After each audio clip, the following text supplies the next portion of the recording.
Bismillahirrahmanirrahim. Assalamualaikum warahmatullahi wabarakatuh. Perkenalkan, nama saya Ajeng Iva Nening Tias dari Teknik Informatika semester 5 di STMIK Pranata Indonesia Kampus Pangasinan. Di video kali ini saya akan menjelaskan tentang organisasi dan arsitektur komputer. Langsung aja kita ke PPT-nya. Dari pertemuan 2. Nah, pendahuluan arsitektur organisasi komputer. Arsitektur dan organisasi. Arsitektur itu atribut yang berhubungan dengan programmer, sedangkan organisasi adalah bagaimana suatu perangkat itu diimplementasikan. Nah, arsitektur itu berbentuk sama, sedangkan organisasi itu dapat berbeda.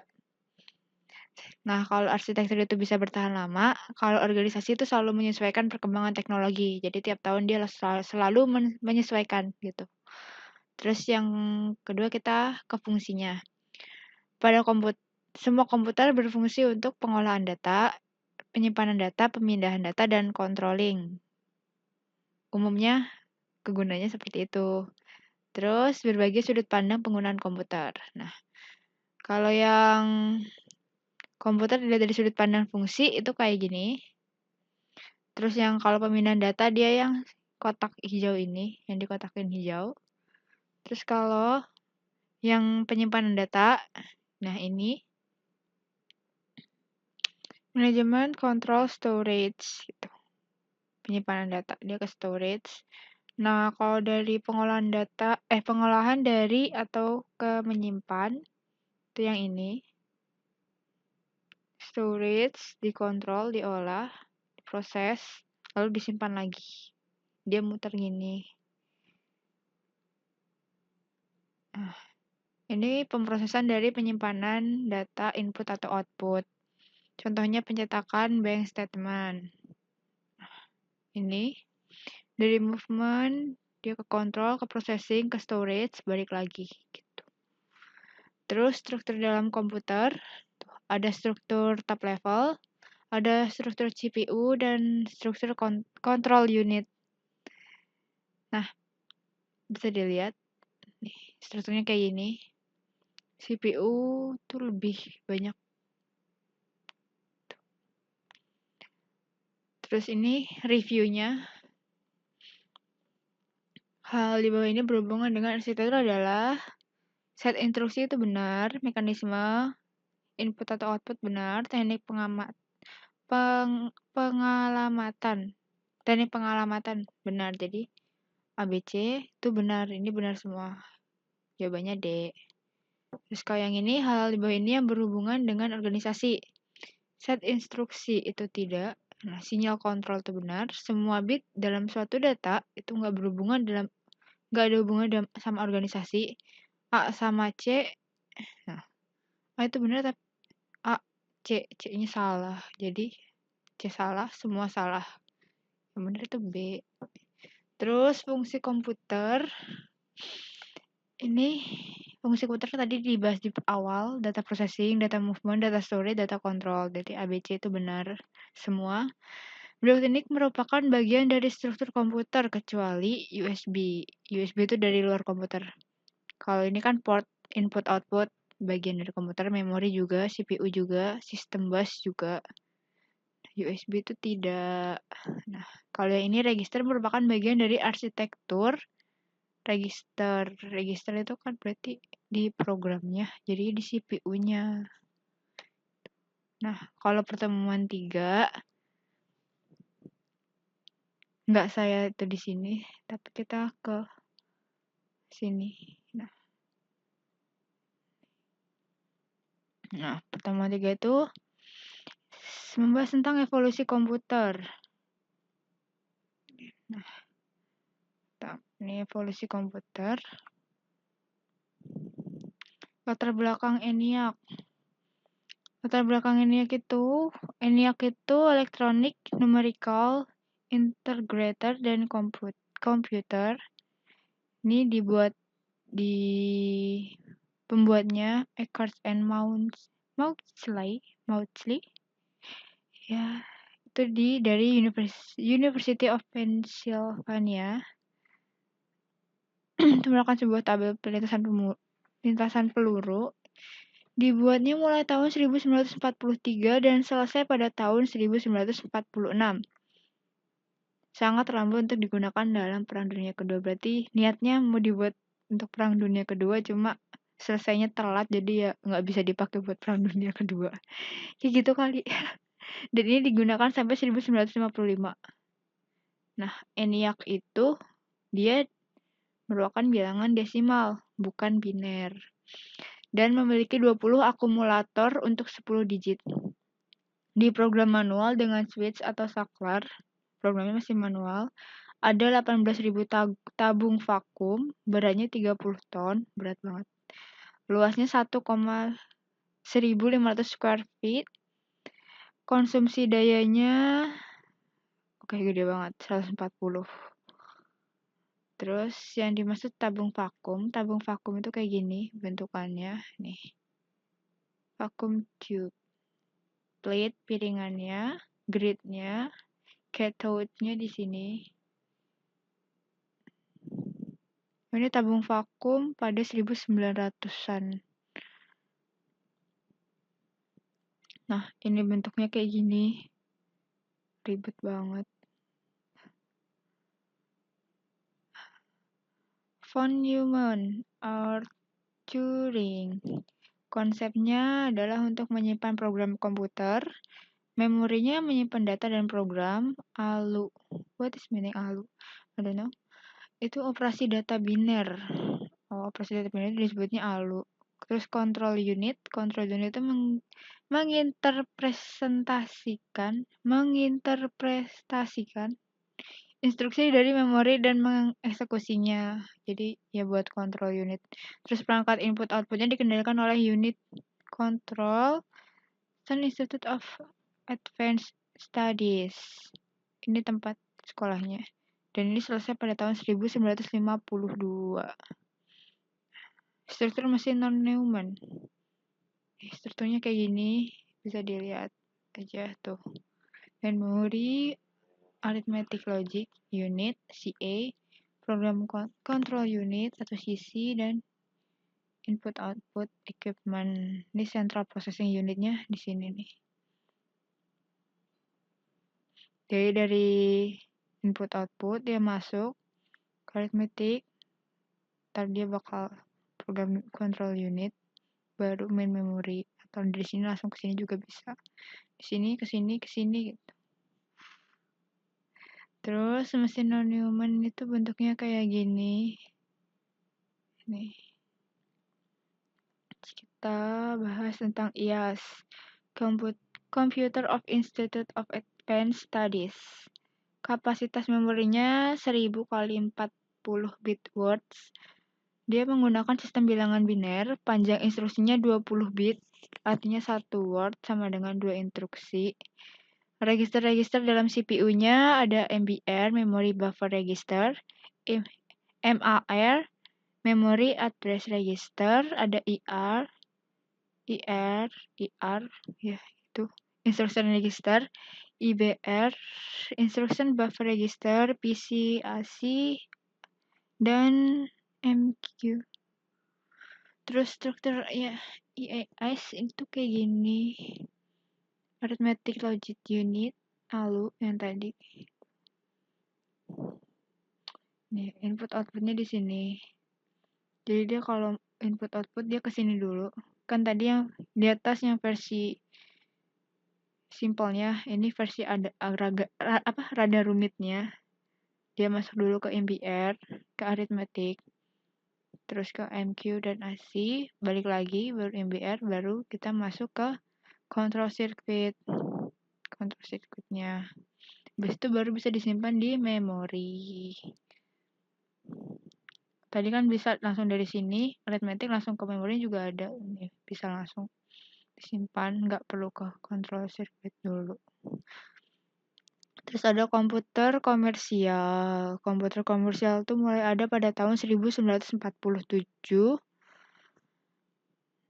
Dibuat oleh Eckert, dan Moultrie Computer Corporation, Univac University Automatic Computer untuk kalkulasi sensus 1950 oleh US Bureau of Census. Menjadi divisi dari Sperry Rand Corporation, Univac 2 dipasarkan akhir tahun 1950-an. Oh, berarti dia yang pertama ini cuma bertahan sampai 3 tahun, habis itu digantikan sama yang kedua. Karena dia lebih cepat dan kapasitas memorinya lebih gede. Bentuknya dulu seribet ini komputer. Nah, kita ke IBM pabrik punch card. Nih, punch card. Dia dibuat mulai tahun 1953. Komputer pertama IBM Stores Program Computer untuk keperluan aplikasi scientific. Untuk scientist. Terus pada tahun 1955, ini serinya 702 untuk aplikasi bisnis. Merupakan awal dari seri 700 per 7000 yang membuat IBM menjadi pabrik komputer. Terus kita masuk ke transistor. Transistor tuh kayak gini, konektor, ini base, ini emitter. Nah, menggantikan vacuum tubes. Transistor ini menggantikan vacuum tubes. Dia lebih kecil, lebih murah, disipasi panas sedikit, merupakan komponen solid state, dibuat dari silikon atau sand, ditemukan pada tahun 1947 di laboratorium Bell oleh William Shockley dan kawan-kawannya. Komputer berbasis prosesor. Mesin generasi kedua. Jadi komputer berbasis prosesor ini komputer yang generasi kedua. Gedenya kayak gini. Gede banget, masih gede banget. Tingginya sama dengan manusia dewasa. Dia NCR and RCA menghasilkan small transistor machines, IBM-nya 7000, 1157 membuat PDP-1. Terus kita lanjut ke mikroelektronik. Secara harfiah berarti elektronika kecil, kan mikro kecil berarti. Sebuah komputer dibuat dari gerbang logika atau gate, sel memori, dan interkoneksi. Sejumlah gate dikemas dalam satu keping semikonduktor atau disebut juga silicon wafer.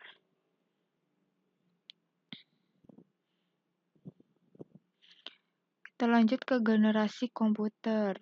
Jadi kan tadi vacuum tube itu awal banget, itu dari 1946 sampai 1957.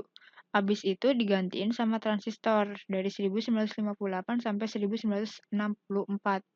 Terus ganti lagi ke small scale integration 1965 sampai dengan 100 komponen dalam satu IC atau chip. Udah sangat berkembang sih. Terus medium scale integration pada sampai berarti nggak dikasih tahu ini mulainya kapan, tapi dia cuma sampai 1971. Dia 100 sampai 3000 komponen dalam satu IC. Ini kan yang tadi cuma 100, ini bisa berkembang sampai 3000. Terus ini yang large-nya dia dari 1971 sampai 1977. Dia ke 100.000 dalam satu IC. Very large itu 100.000 sampai 100 juta. Terus ultra large itu dia mulai ada tahun 1991. Itu lebih dari 100 juta dalam satu IC. Terus kita masuk ke hukum Moore. Ditemukan oleh Gordon Moore, co-founder of Intel. Salah satu penemu dari Intel. Dia dapat meningkatkan kerapatan komponen dalam chip. Jumlah transistor atau chip meningkat 2 kali lipat per tahun. Sejak 1970, pengembangan agak lambat. Jumlah transistor 2 kali lipat setiap 18 bulan. Kan 2 kali lipat, tadinya 2 kali lipat per tahun, jadi 2 kali lipat per 18 bulan, berarti 1,5 tahun gitu. Harga suatu chip tetap atau hampir tidak berubah. Kerapatan tinggi berarti jalur pendek. menghasilkan kinerja yang meningkat. Ukurannya semakin kecil, fleksibilitasnya meningkat. Listriknya lebih hemat dan panasnya lebih turun. Nggak panas-panas banget kayak yang tadi kan panas banget. Kalau yang awal transistor tadi kan rada panas katanya. Sambungan sedikit berarti semakin handal atau reliable. Terus nih, pertumbuhan jumlah transistor dalam CPU dia naik terus dari 1970 tuh dia naik terus. Sampai 2010 itu dia 1 billion transistor atau CPU. IBM seri 360 ini dari 1964 mengganti dan tidak kompatibel dengan seri 7000. Dia nggak kompatibel. Pelopor munculnya family computer sama atau identik. Instruksinya itu sama. Terus OS-nya juga sama, kecepatannya tambah, bertambahnya jumlah port input atau output, ukuran memorinya juga bertambah, harganya meningkat. Kan komputer tiap tahun makin modern, makin baru teknologinya, makin tinggi juga harganya. Multiplex switch constructor.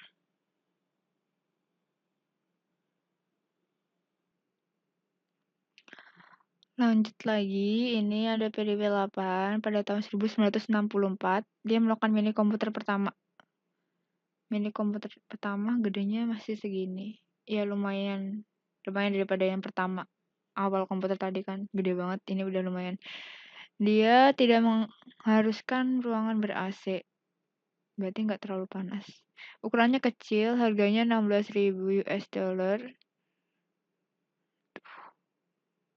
Strukturnya masih pakai struktur bus. Terus ini kayak gini. Bentukannya kayak gini sistemnya. Ada konsol controller, CPU, main memory, input output modul, ada dua gini. Nah, lanjut lagi ke memori semikonduktor. Dia ada pada tahun 1970, ukurannya kecil sebesar 1 sel core memory, dapat menyimpan 256 bits, non-destructive rate, lebih cepat dari core memory, kapasitasnya meningkat 2 kali lipat setiap tahun. Dari sini dia ke sini jadi segede ini gitu. Kita masuk ke Intel. Intel itu munculnya tahun 1971. Dia merupakan ini yang seri 4004. Dia mikroprosesor pertama, semua komponen CPU dalam satu IC 4 bit. Dulu itu masih 4 bit. Terus pada tahun 72 keluar seri keduanya. Itu dia 8 bit untuk aplikasi yang spesifik. Terus tahun 74-nya dia berkembang lagi serinya jadi 8080. Generasi pertama dari Intel General Purpose Microprocessor. Nah, ini serinya. Habis itu dia terus berkembang dari 78, 85 sampai sekarang. Terus meningkatkan kecepatan pipelining, onboard change, onboard L1 dan L2. Branch prediction, data flow analysis, speculative accession, ya itu pokoknya. Ketidakseimbangan kinerjanya, kecepatan prosesornya meningkat, kapasitas memori meningkat, perkembangan kecepatan memori lebih lambat atau tertinggal dibanding kecepatan prosesor. Jadi dia lebih lambat daripada prosesor. Perbandingan kinerja logik dan memorinya ini, dia memori itu lebih lambat, sedangkan kalau yang logik tuh ke atas cepat banget perkembangannya. Nah, solusinya kita harus meningkatkan jumlah bit per akses, mengubah interface di RAM, mengurangi frekuensi akses memori, meningkatkan bandwidth interkoneksi. Perangkat input dan output Perangkat untuk kebutuhan input-output, besar data throughput yang dibutuhkan dapat dihandle oleh prosesor. Permasalahannya gunanya untuk perpindahan data. Solusinya caching, buffering, high speed, interconnection buses, more elaborate bus structure, multiple processor configuration.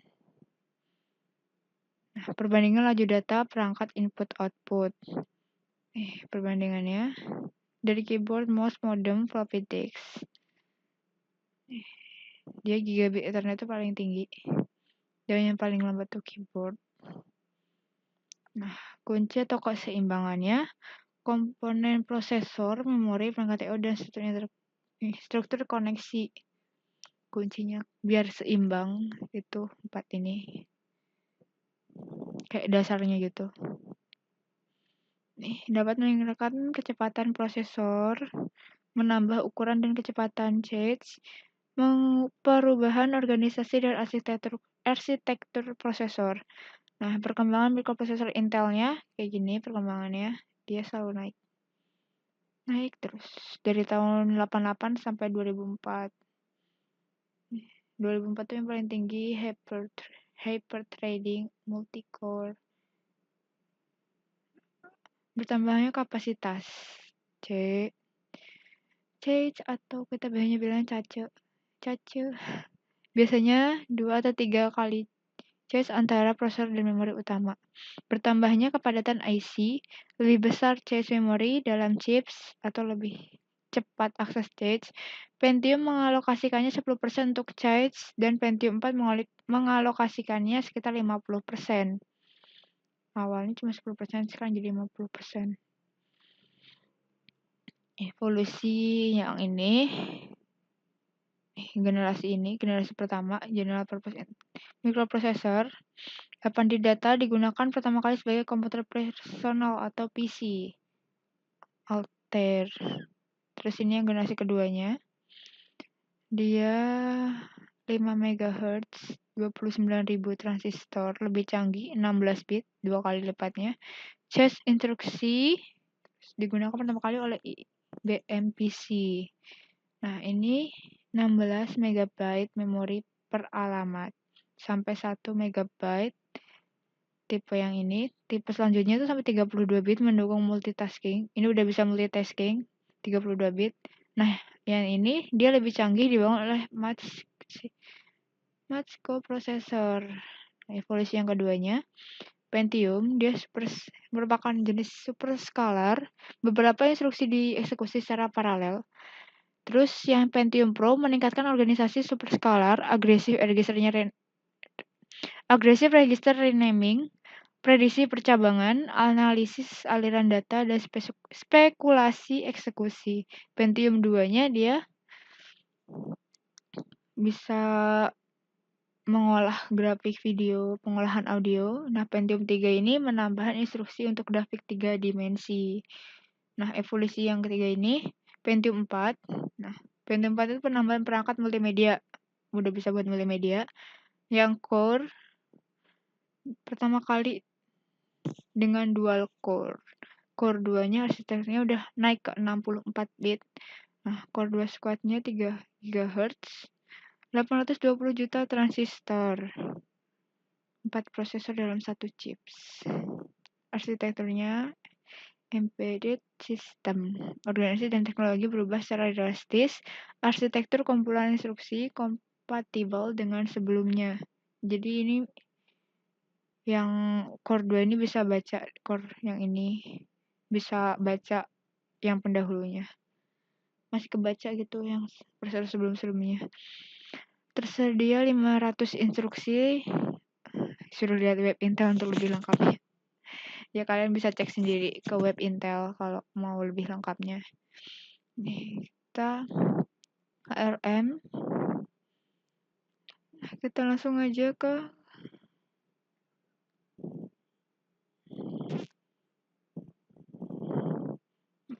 contoh organisasinya kayak gini. Jadi prosesornya di tengah, external environment. Dia di pinggir gini.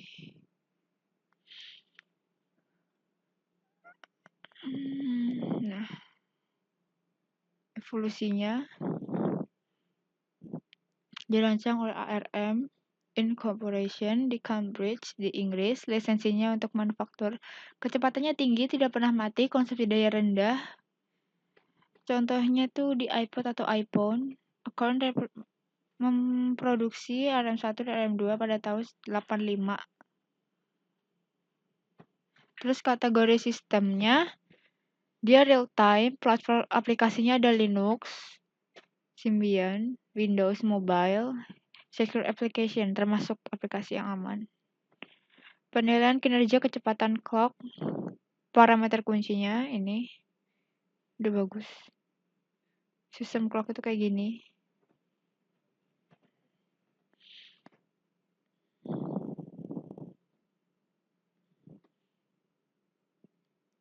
Lanjut ke, ini panjang banget. Ini ada hukum Amdahl ditemukan oleh Jane Amdahl. Amda 67. Potensi peningkatan kecepatan program dengan menggunakan beberapa prosesor menyimpulkan bahwa kode perlu parallelizable. Kecepatannya meningkat, memberikan hasil yang menurun untuk prosesor lebih banyak, tergantung apa yang dikerjakan. Server dapat memelihara beberapa koneksi pada multiple prosesor. Database dapat dibagi dalam tugas-tugas paralelnya. Terus kita ke formulanya. Ini formulanya ada kayak gini. Nih, formula hukum Amdahl. Ini rumusnya, speed up, time to execute program on a single processor dibagi oleh time to execute program on n parallel processor. Nah, kayak gini. Kesimpulannya, F small power processor merupakan efek yang kecil, bla bla bla bla. Nah, sumber ini diambil sumbernya dari ini webnya. Terus komputer pertama diprogram dengan menggunakan switch atau saklar. Ini reviewnya. Komputer yang pertama kali bekerja dengan operasi biner diciptakan oleh von Neumann atau Turing. Komputer yang pertama kali mempunyai konsep penyimpanan program komputer dan mempunyai memori adalah Institute of Advanced Studies atau IAS. Terus komputer komersil pertama kali adalah University Automatic Computer. Terus komponen yang mempercepat perkembangan dari teknologi mikroprosesor adalah transistor. Dia mempercepat. Nah, kunci keseimbangan dalam komputer itu adalah komponen prosesor, memori, perangkat input-output, struktur koneksi. Ini komponen utamanya dalam komputer. Pasti ada prosesor, memori gitu. Nah, ini review-reviewnya.